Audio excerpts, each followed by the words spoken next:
Alright, time for another DraftPhysics.com video presentation. DebatePhysics.com also, and on DebatePhysics.com there are a bunch of 5-minute videos explaining in 12 or 14 different ways why the kinetic energy theorem is nonsense, really. Completely kind of just religious junk. Completely unproven. There's no real good experimental evidence, never measuring this kinetic energy. So they say, the theory says it takes 4 times the fuel to go, for 16 times the fuel to go 4 times as fast. 4 times the fuel to go twice as fast. 3 times the fuel to go 9 times the fuel to go 3 times as fast. 16 times the fuel to go 4 times as fast. And likewise, that because you went faster, you have this more kinetic energy and you'll do 16 times the damage. So never have they collected this energy. So they never, they named a process joule. They named energy after a guy who invented a way of doing that, converting energy into heat. And they haven't done it. They haven't taken these things, a bullet and say the recoil of the gun, and actually measured how much heat they would create, shooting the bullet into water versus letting the recoiling gun move a bunch of water, and find out how much energy they actually have. Never done it. Never proven any of this. And so they have a couple little rickety, sloppy experiments, with this idea of you bang a heavy thing, you bang a light thing going fast into a heavy thing, and if you can get it to bounce, it puts more energy in, so you get more momentum gets put in the object if you can bounce it off. Now if it sticks, you lose a tremendous amount. So right there you're saying, what sense does this make? So something bangs into something and they leave together, I lose half the kinetic energy.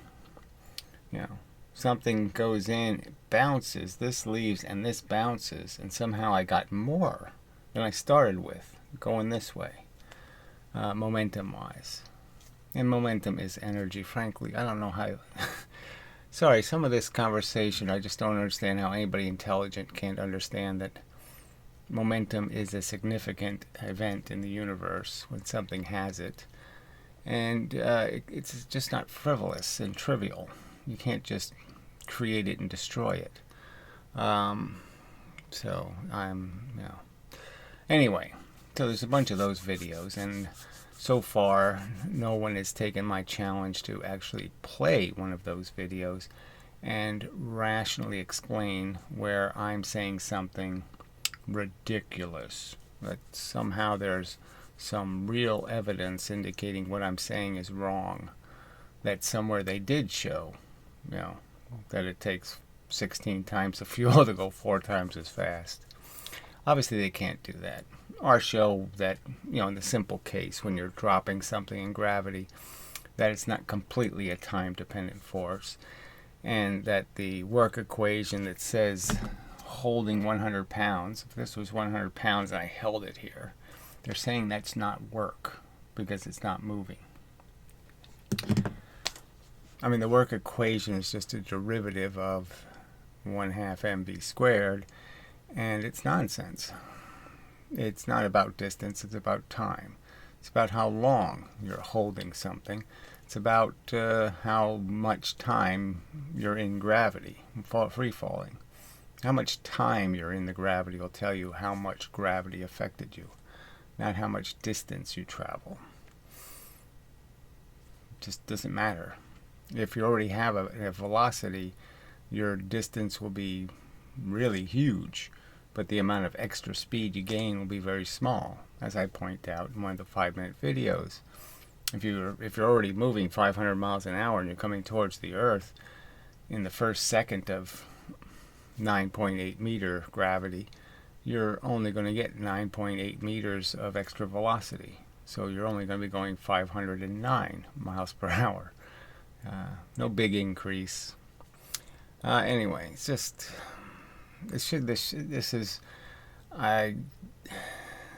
it just makes you conclude that people are more dishonest than they are ignorant, because there's no way people could drive cars correctly or do lots of things. I mean, obviously a lot of them can't, but I mean, just you couldn't get through your life if you were as stupid as physics says you are. The physics you say is true.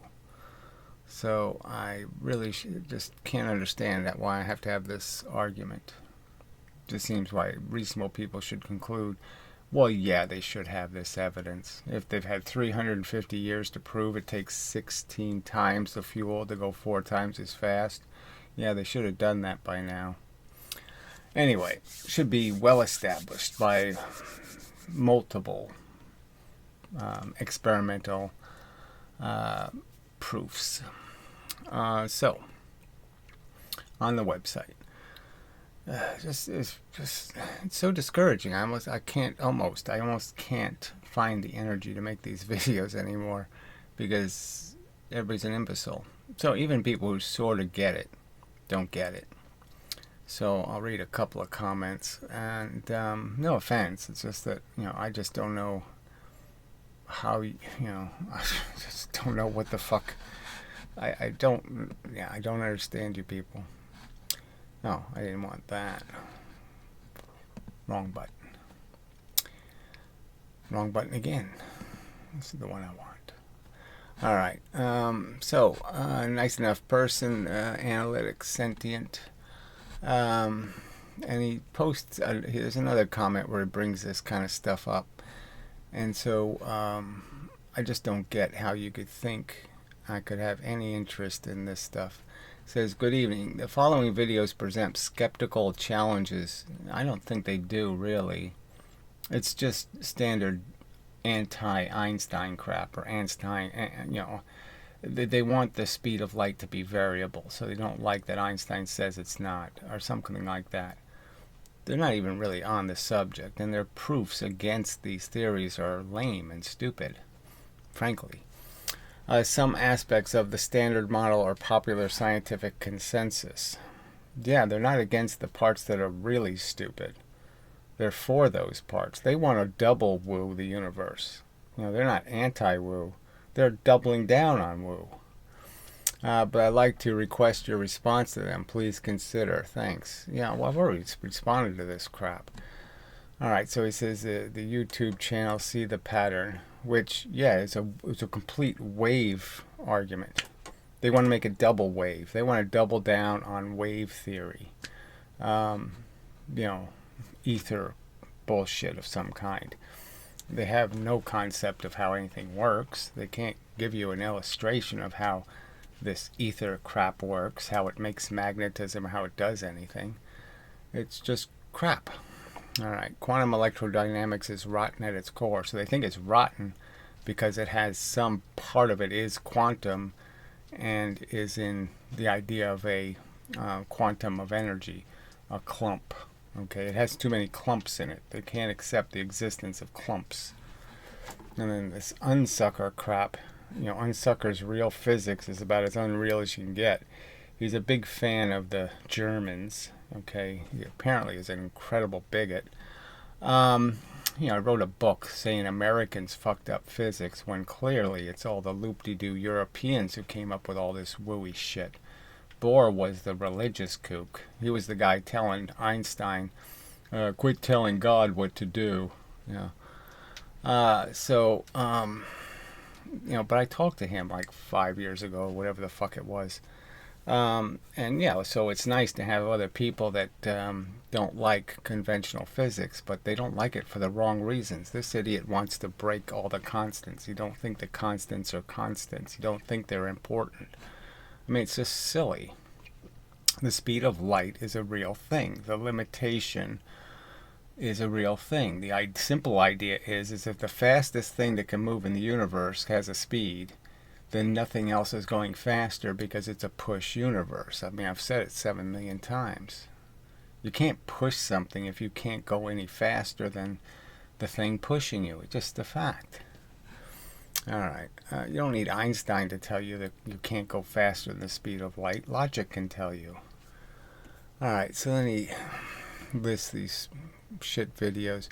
Why particle physics is stuck in a dead end. Yeah, particle physics isn't particle physics. Newsflash. It really isn't. Okay? I mean, you think a neutrino or all this other bullshit, they don't even think particles have existence. They talk about things as if they're infinitely small.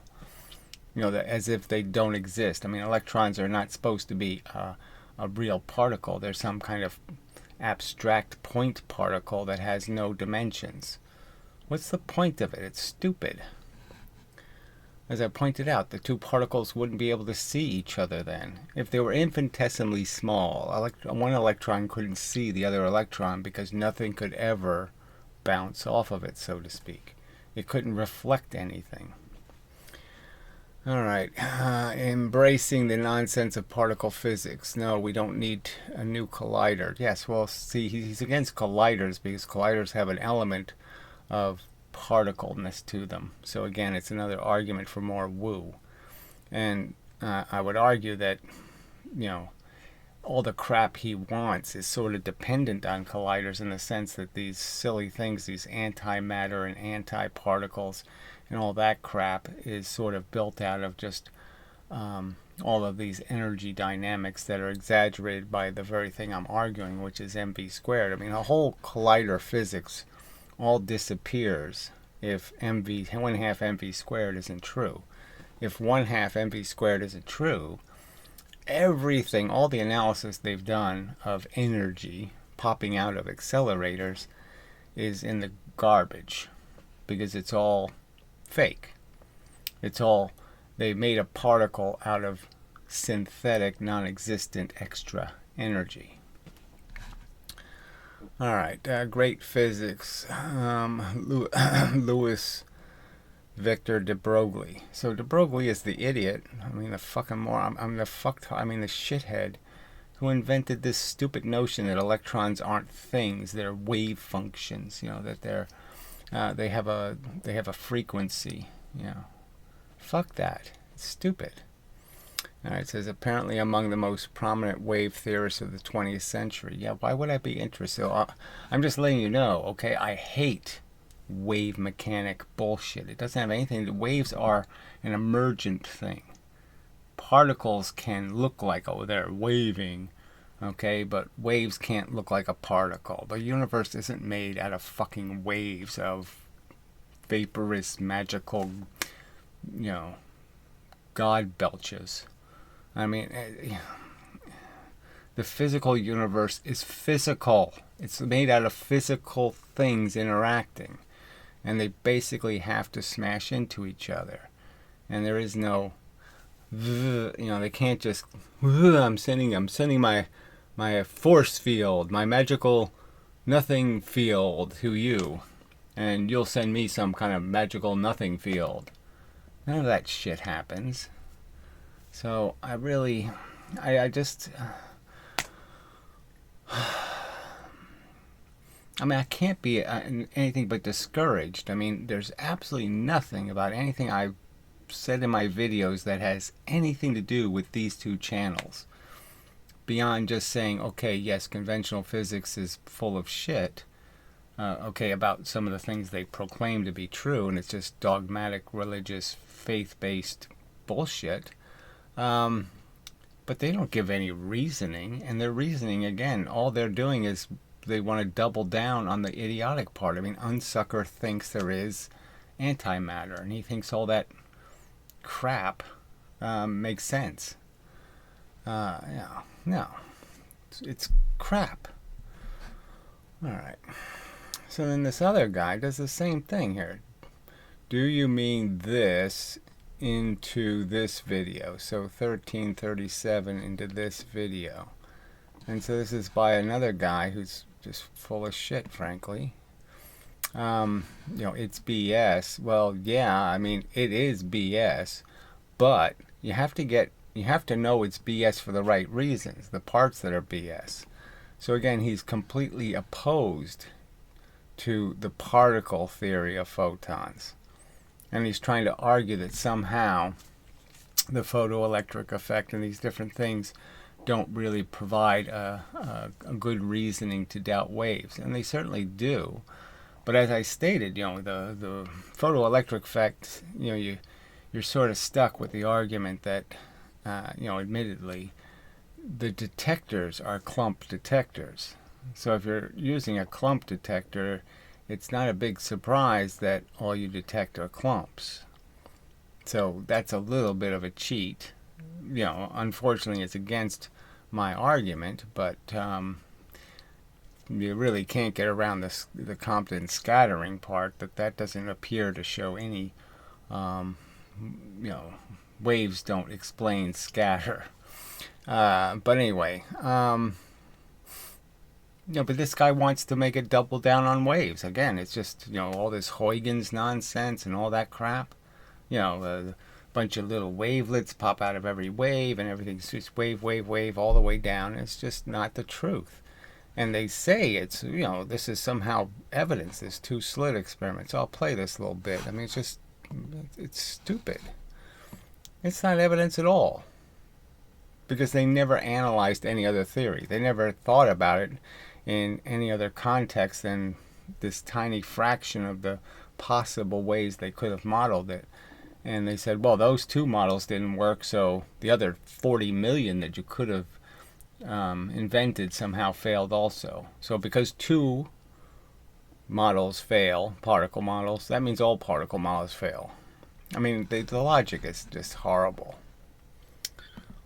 But an experiment that anyone can do is the double slit experiment, and this is the absolute best experimental evidence against the existence of photons. So it really isn't. It's insanely great evidence for them. And the fact that the very idea that the Thomas Young double slit experiment really wasn't the double slit experiment. He got a single slit pattern because he used such small slits and basically destroyed the point sources, which were the surfaces. You put two surfaces so close together, they look like one point. They can't produce any frequency wavelength of difference. There can't be a wavelength of difference in the distance between two particles that are really close together. But if I move them further apart, then there can be wavelengths of difference because they're further apart, and that's all decided by the distance between the surfaces.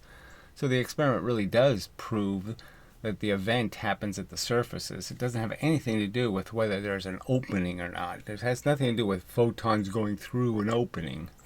It has to do with photons going next to a surface.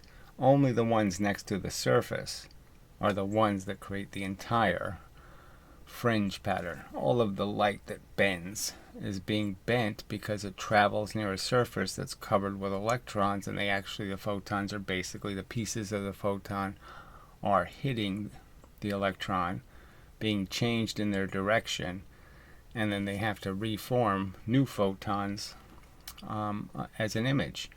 And the giveaway is that you can't transmit images that way because the photons they lose all their image data because you basically scattered them. So it's like Compton scattering. You're scattering the bits of the photon, and now you're creating new photons out of the bits.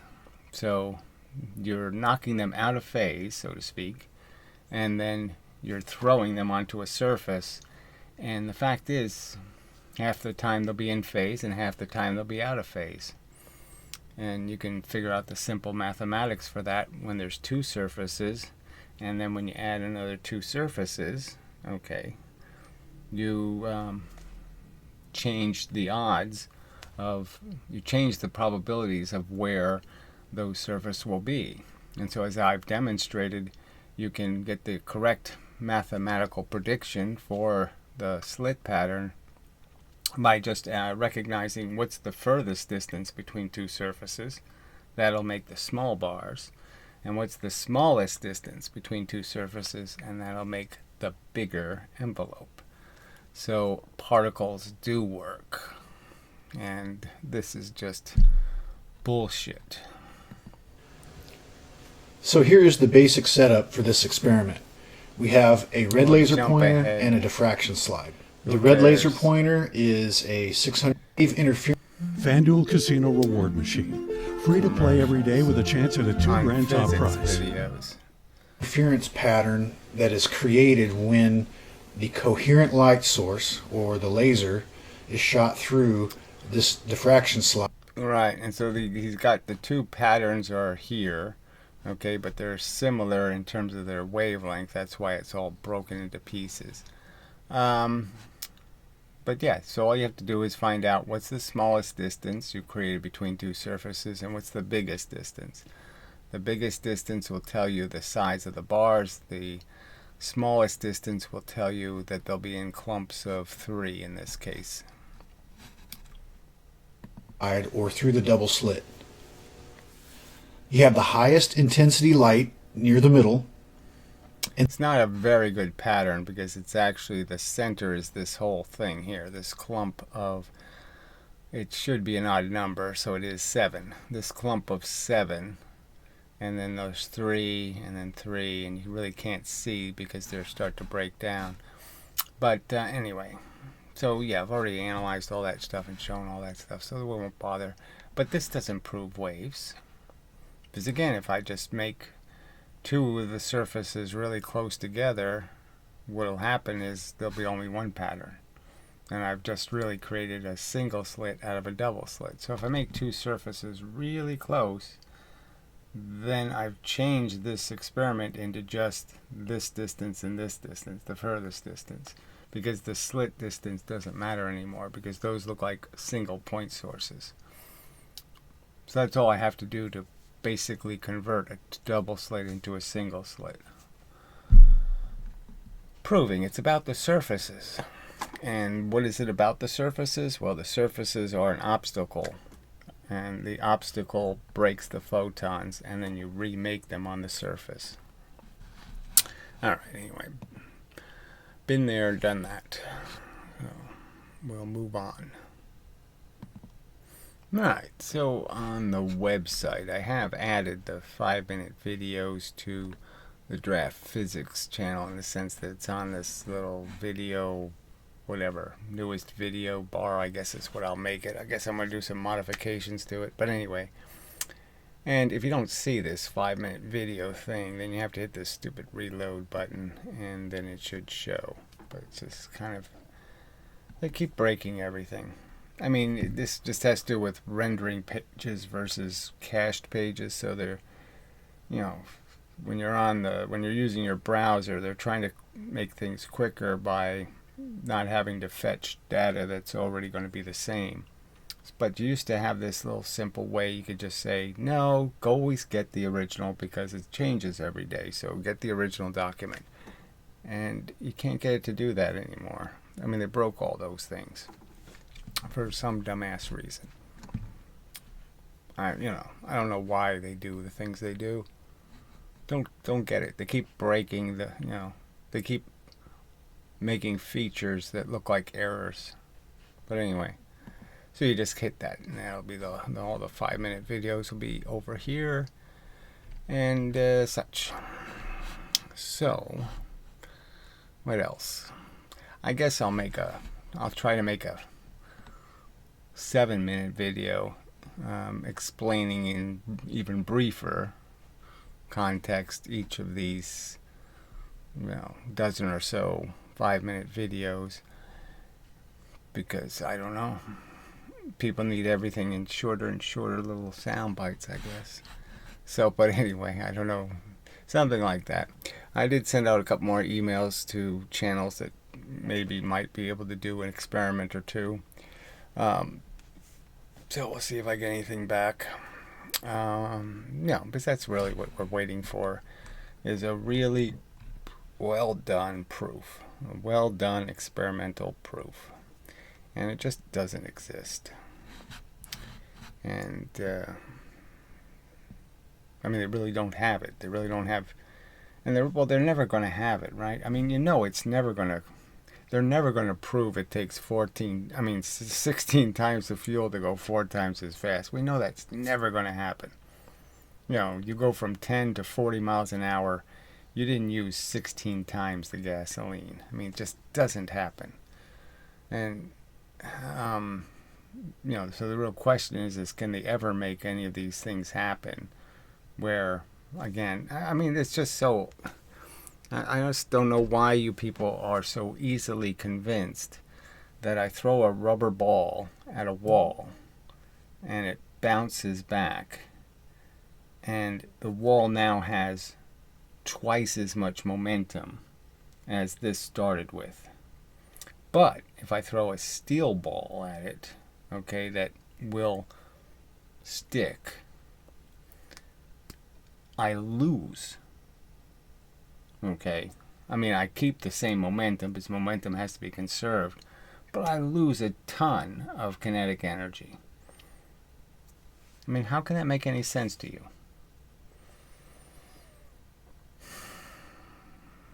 I mean, how can it make sense to you? I mean, when you throw the rubber ball, the ball doesn't move. I mean, to say it has momentum when it's not moving is kind of ridiculous. Now, obviously, if it's moving the Earth, the momentum would be the same, but the kinetic energy would almost be zero because it would move the Earth so slowly. It would be almost non-existent. The velocity portion would be almost non-existent. So in both cases, you're pretty much destroying kinetic energy. I mean, every time. Yeah. Right? But then you say that if I put them on air carts or something and I actually get the object to move, well, you're still losing. You're saying I had to make more momentum to make more kinetic energy.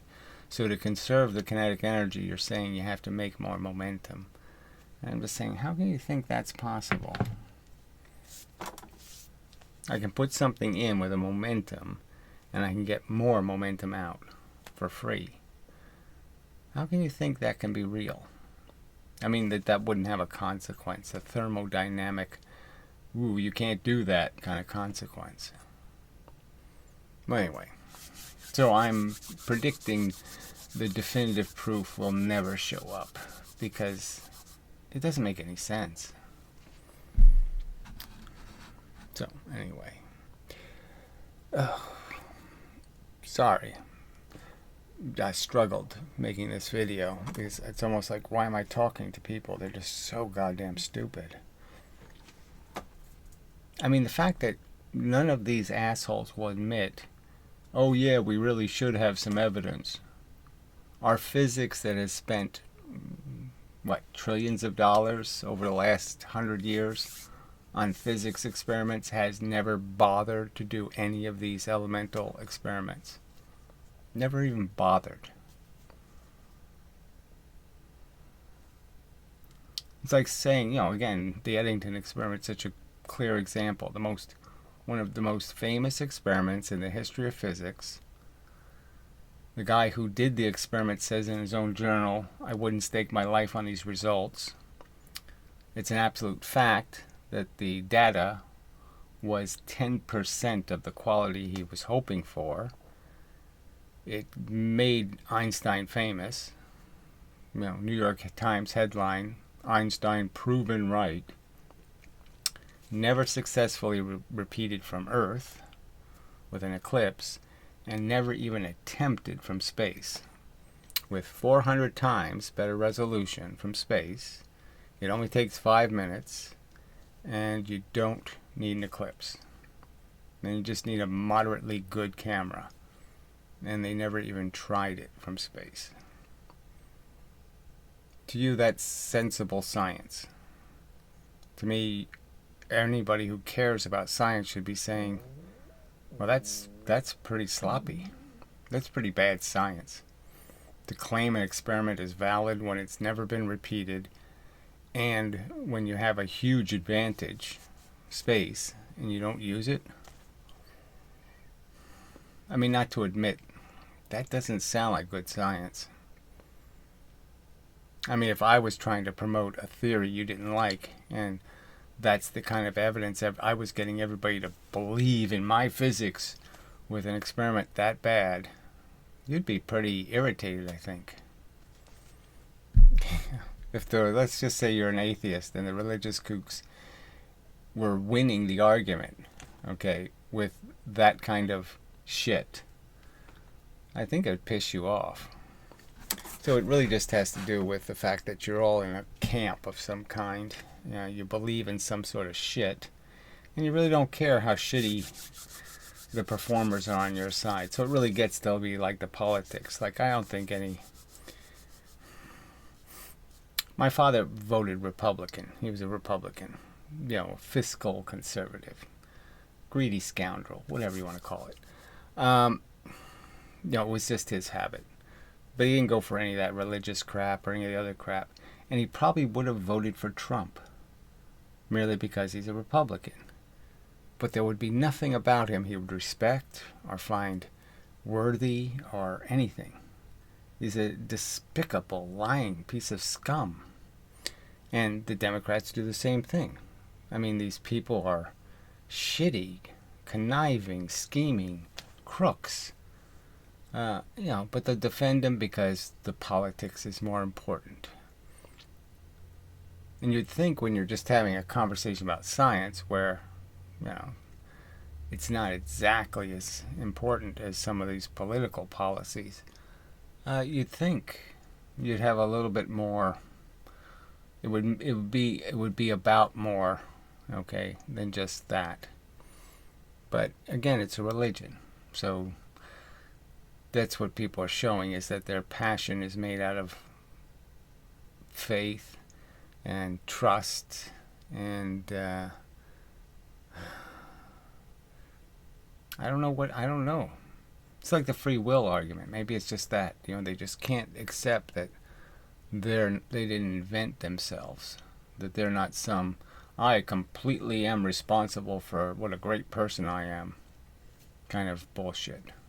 And their ego just can't accept that, no, you're just lucky you were born in the right place and had the right teachers and had the right life experiences, blah, blah, blah, blah, blah. And that's all that made the difference. But anyway, yeah, just...